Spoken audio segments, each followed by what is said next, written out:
Hello everyone. Today we will study about perimeter and area, especially for the class 7th.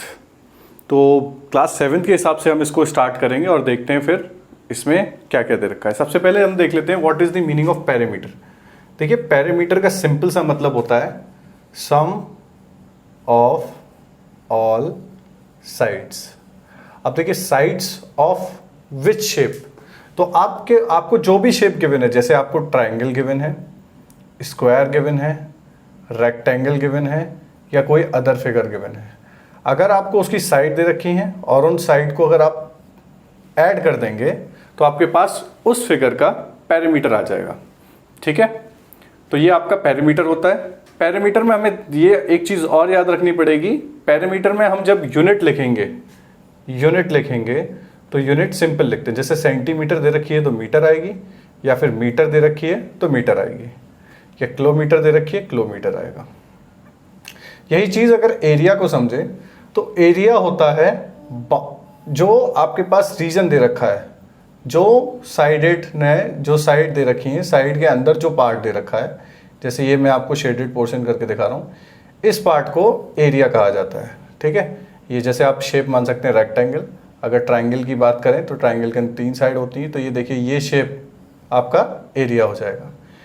Area के अंदर unit आप centimetre square लेंगे, metre square लेंगे या kilometre square लेंगे।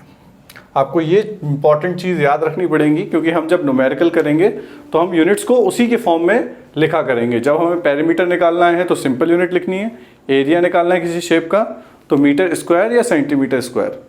इसी तरीके से न्यूमेरिकल का कॉन्सेप्ट देखेंगे। अभी हमारे पास जो पहले 2 टॉपिक हैं, पहले उसको डिस्कस कर लेते हैं। जैसे सबसे पहला टॉपिक है स्क्वायर। आप जानते होंगे स्क्वायर क्या होता है।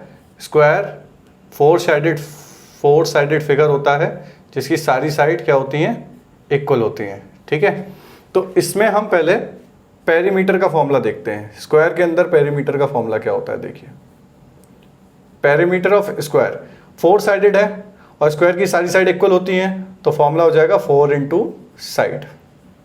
करेक्ट, ये फॉर्मूलेज आपको याद रखने पड़ेंगे और आप समझ सकते हैं तो आपके लिए बहुत अच्छा रहेगा।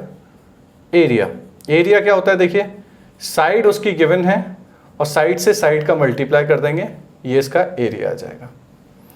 ठीक है, तो ये स्क्वायर के बारे में है और स्क्वायर के 2 इंपॉर्टेंट फॉर्मूले हैं जो इस चैप्टर में हमें यूज करने हैं, वो आपको याद रखने हैं। सेकंड जो टॉपिक है वो है हमारा रेक्टेंगल।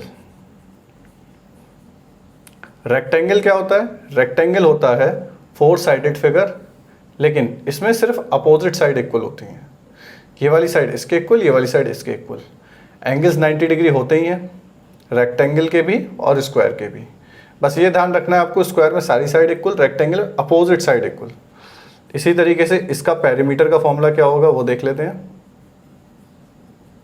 देखिए इसमें 2 अपोजिट साइड्स हैं, तो देखिए 2L होगा और 2 ब्रेथ होगा, क्योंकि 2 ब्रेथ हैं 2 लेंथ है। वहाँ सारी साइड इक्वल थी इसलिए 4 इंटू साइड था।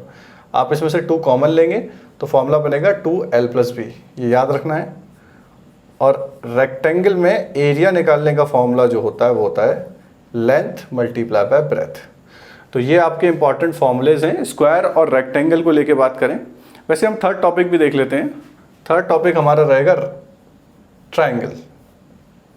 देखिए बहुत बेसिक हैं, क्योंकि इससे रिलेटेड ही क्वेश्चन करने हैं और 7th क्लास में बहुत बेसिक चीज़ें ही आती हैं, तो वही डिस्कस करेंगे। तो ट्राइंगल 3 साइडेड फिगर होता है, करेक्ट। इसका पेरीमीटर निकालने का फॉर्मूला हो जाएगा 3। आप 3 की जगह लिख दीजिए इसमें A + B + C। अगर A ये साइड है, B ये है, C ये है, तो आपका पेरीमीटर इजीली आ जाएगा। अगर यहीं हम एरिया निकालने की बात करें ट्राइंगल में, तो एरिया निकालने का फॉर्मूला होता है half into base into height. अगर ये बेस है और ये एल्टीट्यूड या हाइट दे रखी है, तो ये आपका एरिया ऑफ ट्राइंगल हो जाएगा।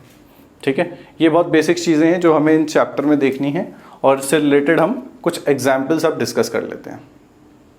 हमारे पास पहला एग्जाम्पल ये बोल रहा है कि अगर रेक्टेंगल दे रखा है, रेक्टेंगल में लेंथ उसकी 500 मीटर और ब्रेथ उसकी 300 मीटर है। तो सबसे पहले आप एक काम कीजिए, रेक्टेंगल ड्रॉ कर लीजिए। ये रेक्टेंगल ड्रॉ हो चुका है, लेंथ 500 है, ब्रेथ 300 है। तो आप सबसे पहले उसका एरिया निकालेंगे। तो अभी हमने एरिया ऑफ रेक्टेंगल का फॉर्मूला पढ़ा है। एरिया ऑफ रेक्टेंगल का वो होता है लेंथ मल्टीप्लाई बाय ब्रेथ। देखिए अच्छा रहेगा आप पहले प्रॉपर स्टेप वाइज फॉलो ही करें। पहले एरिया ऑफ रेक्टेंगल लिखें, उसके बाद उसकी वैल्यू पुट करें। क्योंकि आप जब बोर्ड में या आप अपने एग्जाम्स में जब आप ये स्टेप फॉलो नहीं करेंगे, डायरेक्ट लिखेंगे, तो मे भी हो सकता है टीचर आपके मार्क्स डिडक्ट कर ले। 5 मल्टीप्लाई बाय 3 कितना होता है? 15। और उसके बाद जितने जीरो हैं आप बस उसके आगे लगा दीजिए। यूनिट देखिए, मीटर चल रही थी दोनों, मीटर स्क्वायर। ये आपका हो गया एरिया ऑफ रेक्टेंगल। अब देखिए सेकंड पार्ट क्या पूछा है? कॉस्ट। उसमें बोला है कॉस्ट ऑफ 1 मीटर स्क्वायर दे रखी है 10,000। तो आपको जो कॉस्ट निकालनी है, कॉस्ट निकालनी है ये इतने एरिया की जो आपको दे रखी है। तो कॉस्ट ऑफ 15 1 2 3 4 मीटर स्क्वायर, उसका क्या हो जाएगा? वो आप मल्टीप्लाई कर देंगे 1 2 3 4 मल्टीप्लाई बाय 10 के का मतलब जानते हैं, के मतलब 3 जीरोस। आप इसका आंसर निकालिए और कमेंट बॉक्स में बताइएगा। ओके, सिंपल आपको मल्टीप्लाई करना है। सेकंड एग्जाम्पल मैंने स्क्वायर का लिया है क्योंकि हमने रेक्टेंगल ऑलरेडी डिस्कस कर लिया है। देखिए बहुत अच्छा क्वेश्चन है ये, मैंने बहुत बेसिक क्वेश्चन नहीं लिया है, लेकिन इससे आप सारे कॉन्सेप्ट आपके क्लियर हो जाएंगे, इसलिए मैंने ये क्वेश्चन लिया है आपके लिए। तो देखिए पेरीमीटर ऑफ स्क्वायर आपको गिवन है जो होता है 320। तो पेरीमीटर ऑफ स्क्वायर का फॉर्मूला क्या होता है? 4 इंटू साइड, और वो आपको दे रखा है 320। एरिया आपको फाइंड करना है, तो सबसे पहले आप साइड निकालिए। यहाँ से साइड आपकी जो आएगी वो हो जाएगी 320 डिवाइडेड बाय 4। जो चीज़ इधर मल्टीप्लिकेशन में होती है वो यहाँ के डिवाइड में आ जाती है। इसको डिवाइड करेंगे तो आपको पता है ये 80 आ जाएगा, और यूनिट क्या चल रही है? मीटर। इसका मतलब साइड आपकी आ चुकी है। एरिया ऑफ स्क्वायर का फॉर्मूला ऑलरेडी हम डिस्कस कर चुके हैं, और वो आपको याद भी करना पड़ेगा, जो होता है साइड इंटू साइड। साइड कितनी है? 80 मल्टीप्लाई बाय 80। तो 8 मल्टीप्लाई बाय 8 कितना होता है? 64 एंड 2 जीरो आप वैसे ही लगा दीजिए। जो भी यूनिट चल रही है उस पर स्क्वायर लगा देंगे, और ये आपका एरिया ऑफ स्क्वायर आ जाएगा यहाँ पे। तो आप देख रहे होंगे यहाँ पे सिंपल क्वेश्चन था, लेकिन सिंपल में उसने दो चीजें पूछ ली। एक तो पेरीमीटर से उसने आपसे साइड निकलवा ली, और साइड से आपके उसके बाद उसने एरिया पूछ लिया। तो बहुत इसीलिए वो क्वेश्चन मेरे को अच्छा लगा, और आपको आई होप कि समझ भी आ गया होगा। एक और अच्छा क्वेश्चन आपसे डिस्कस करने जा रहे हैं। इस क्वेश्चन में हमें डिस्कस करना है कि लेंथ हमें गिवन दे रखी है रेक्टेंगल की, एरिया दे रखा है, ध्यान रखिएगा रेक्टेंगल की बात चल रही है, ब्रेथ और पेरीमीटर पूछा है, दो चीज़ें पूछ ली हैं। देखिए क्या करेंगे हम जानते हैं एरिया ऑफ रेक्टेंगल जो होता है वो होता है, जो ये गिवन है, लेकिन इसका फॉर्मूला होता है L into B, and that will be equal to 40। देखिए आपको लेंथ गिवन है, तो आप यहाँ से ब्रेथ निकाल लीजिए, वो हो जाएगा 440 अपॉन जो भी आपको लेंथ है गिवन है वो दे रखी है।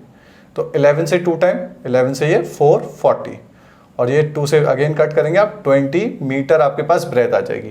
देखिए आपके पास लेंथ आ गई, ब्रेथ भी आ चुकी है, ठीक है, ये आपकी ब्रेथ हो गई। पेरीमीटर, पेरीमीटर का फॉर्मूला क्या होता है रेक्टेंगल का? वो होता है 2L प्लस बी, हम पढ़ चुके हैं। अब वैल्यू लगाइए 22, ब्रेथ हमने 20 ले ली अभी। अब इसको सॉल्व कीजिए, 2 मल्टीप्लाई बाय 20 प्लस 22 42, इसको मल्टीप्लाई कीजिए, ये आ जाएगा आपका 84 metre.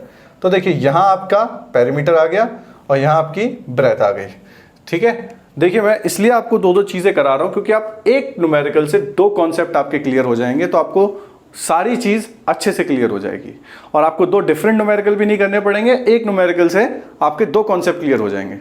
Okay class, next example मैं आपसे डिस्कस करने जा रहा हूँ ट्राइंगल्स के। देखिए ये आपको ट्राइंगल दे रखा है, इसका बेस 4 सेंटीमीटर है और हाइट इसकी 2 है। हम जानते हैं एरिया ऑफ ट्राइंगल होता है half into base into height.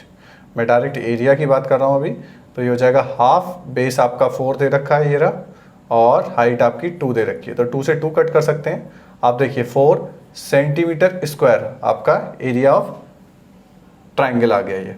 अगर इस ट्राइंगल को 1 मान लें तो एरिया ऑफ ट्राइंगल 2 हो जाएगा। देखिए यहाँ पे थोड़ा सा आपको डिफरेंट फिगर मिल रहा होगा, डायग्राम मिल रहा होगा। देखिए यहाँ आपको बेस 3 दे रखा है, तो फॉर्मूला वही half into base into height, उसके बाद वैल्यू पुट कीजिए, हाफ इंटू बेस आपका 3 है। देखिए हाइट इस ट्राइंगल में नहीं है लेकिन इसके बाहर दे रखी है, तो आप हाइट इसको कंसिडर करें क्योंकि वो बाहर दे रखी है, उससे कोई प्रॉब्लम होता नहीं है। तो ये हो जाएगा 3 सेंटीमीटर स्क्वायर। ठीक है, ये फिगर इसलिए आपको दिया गया था क्योंकि बच्चे इसमें कंफ्यूज हो जाते हैं, अंदर हाइट दे नहीं रखी है बाहर दे रखी है, तो क्या हम उसको कंसिडर करेंगे या नहीं? बिल्कुल करेंगे, क्योंकि हमें हाइट बाहर भी दे रखी है तो उससे मैटर नहीं करता है। ठीक है।